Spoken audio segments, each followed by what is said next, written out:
Sementara itu, Istana menyebut tidak masalah terkait Presiden kedua Republik Indonesia Soeharto yang diusulkan menjadi pahlawan nasional. Menurut Istana, penghormatan bangsa bagi mantan Presiden merupakan hal yang wajar. Ini ya, kalau berkenaan dengan masalah usulan ya, itu usulan dari Kementerian Sosial terhadap Presiden Soeharto, saya kira kalau kami merasa bahwa apa salahnya juga gitu. Menurut kami ya mantan presiden itu sudah sewajarnya untuk kita mendapatkan penghormatan dari bangsa dan negara kita. Jangan selalu melihat yang kurangnya, dan kita lihat prestasinya. Sebagaimana Bapak Presiden selalu menyampaikan bahwa kita itu bisa sampai di sini kan karena prestasi para pendahulu-pendahulu kita. Dan ketujuh Republik Indonesia Joko Widodo bertemu dengan kuasa hukumnya di kawasan Menteng, Jakarta Pusat. Jokowi enggan menjawab pertanyaan wartawan terkait pertemuannya dengan kuasa hukum dan rencananya menemui Prabowo Subianto soal ijazah palsu. Presiden ketujuh Republik Indonesia Joko Widodo bertemu dengan kuasa hukumnya di kawasan Menteng, Jakarta Pusat. Dalam pertemuan tersebut, Jokowi enggan menjawab pertanyaan wartawan apakah dirinya akan bertemu dengan Presiden Prabowo terkait kasus ijazah palsu. Di kesempatan itu, Jokowi menepis isu matahari kembar. Akan bertemu dengan Bapak Presiden Prabowo, Pak? Pak, kalau ya, yang saya udah. Kembar karena ada banyak kunjungan itu. Kan sudah saya sampaikan bolak-balik, tidak ada matahari kembar. Matahari itu hanya satu, yaitu Presiden Prabowo Subianto. Udah.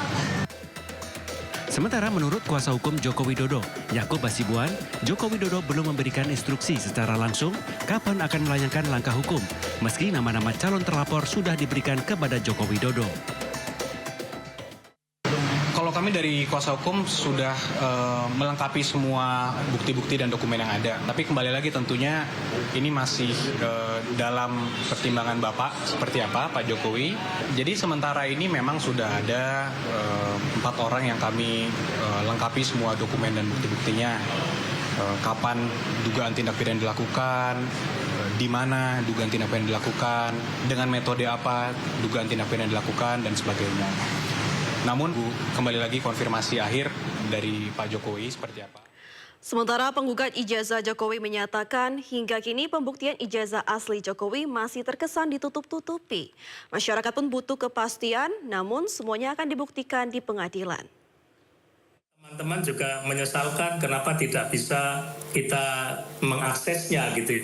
Jadi yang seperti apa yang ditunjukkan pada waktu itu, kita juga tidak mendapatkan akses itu, sehingga kita sangat berkeinginan untuk mendapatkan kepastian bahwa apa yang ditunjukkan itu adalah memang betul-betul ijazah yang asli dan bukan sesuatu yang mengkhawatirkan atau mencurigakan. Kami akan mengajak Anda mengetahui pantauan lalu lintas hari ini di sejumlah wilayah melalui pantauan CCTV Korlantas Polri. Kita akan bergabung dengan Brigadir Putri dari studio NTMC Polri. Brigadir Putri, silakan dengan laporan Anda. Rekan Vina, terima kasih. Selamat siang pemirsa. NTMC Polri kembali hadir untuk memberikan informasi seputar kondisi arus lalu lintas lewat pantauan CCTV Korlantas Polri. Dan langsung saja kita menuju ke titik yang pertama, tepatnya di JPO Taman Anggrek, Jakarta Barat. Lalu lintas yang hari ini dari arah Selipi yang akan menuju ke arah Grogol melalui jalan arteri terpantau masih mengalir lancar. Begitupun untuk di tol dalam kota Jakarta yang akan menuju ke tol airport Jalan Profesor Sediatomo dan arah sebaliknya juga terpantau masih normal lancar. Sementara untuk di tol Jakarta yang akan menuju ke arah Tangerang dan arah sebaliknya pada siang hari ini juga terlihat masih lancar. Dominasi kendaraan pribadi roda 4. Selalu patuhi peraturan lalu lintas dengan berada di jalurnya masing-masing, karena dapat membahayakan diri Anda pribadi maupun pengendara lainnya. Selanjutnya kita beralih ke CCTV di kawasan JPO Kuningan, Jakarta Selatan. Lalu lintas dari arah Mampang yang akan menuju ke arah Menteng terpantau pada siang hari ini cukup ramai tersendat.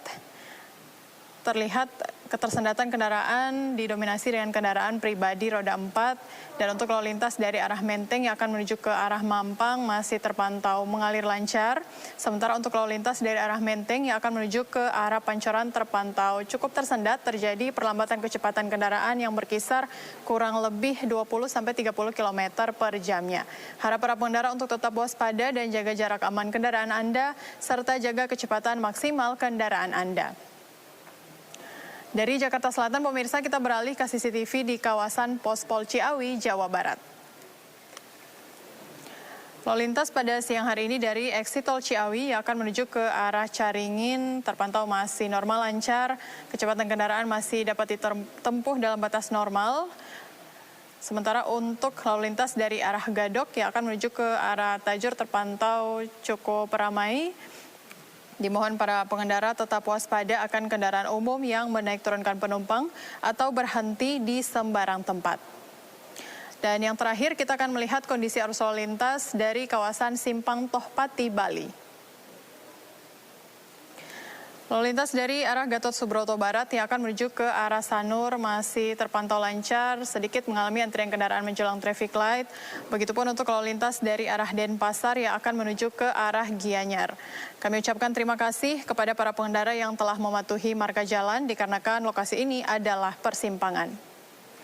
Dan kami himbau kepada seluruh pengendara untuk selalu mematuhi marka jalan dan rambu lalu lintas, selalu berhati-hati dalam berkendara, serta waspada terhadap cuaca yang tidak menentu. Dan untuk Anda yang ingin mengupdate seputar informasi kondisi arus lalu lintas lainnya, kami siap melayani Anda di call center kami 15669 ataupun layanan SMS Center di 9119. Stop pelanggaran, stop kecelakaan, keselamatan untuk kemanusiaan, dan salam presisi. Demikian informasi yang dapat kami sampaikan, semoga bermanfaat. Terima kasih, kembali ke rekan Vina di studio.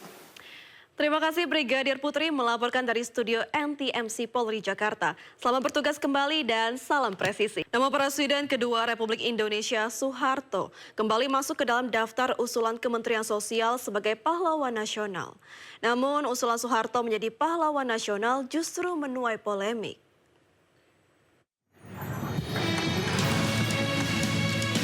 Masuknya kembali nama Presiden kedua Republik Indonesia Soeharto ke dalam daftar pahlawan nasional menimbulkan pro dan kontra. Dukungan datang dari pihak istana.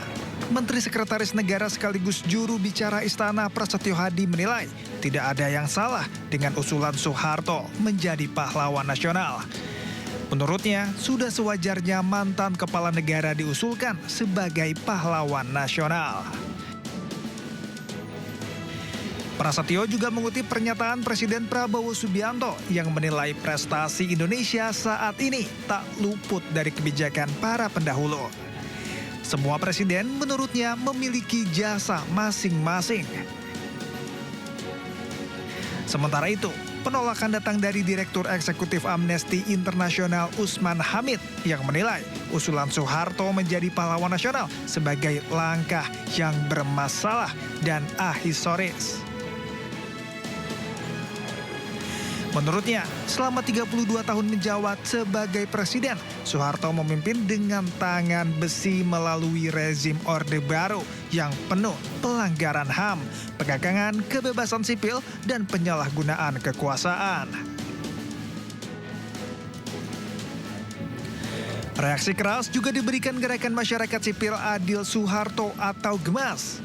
Kelompok yang terdiri dari koalisi sipil hingga keluarga korban pelanggaran HAM ini juga telah mengirimkan surat terbuka penolakan pemberian gelar pahlawan nasional kepada Soeharto kepada Kemensos. Terkait hal ini, Menteri Sosial Saifullah Yusuf atau Gus Ipul masih mengkaji usulan pemberian gelar pahlawan kepada Presiden kedua RI Soeharto. Ia juga mengaku sudah mendengarkan sejumlah masukan soal rencana pemberian gelar kepada Soeharto. Gus Ipul menjelaskan secara prosedur usulan gelar pahlawan harus dilakukan secara berjenjang, mulai dari masyarakat, sejarawan, hingga tingkat gubernur.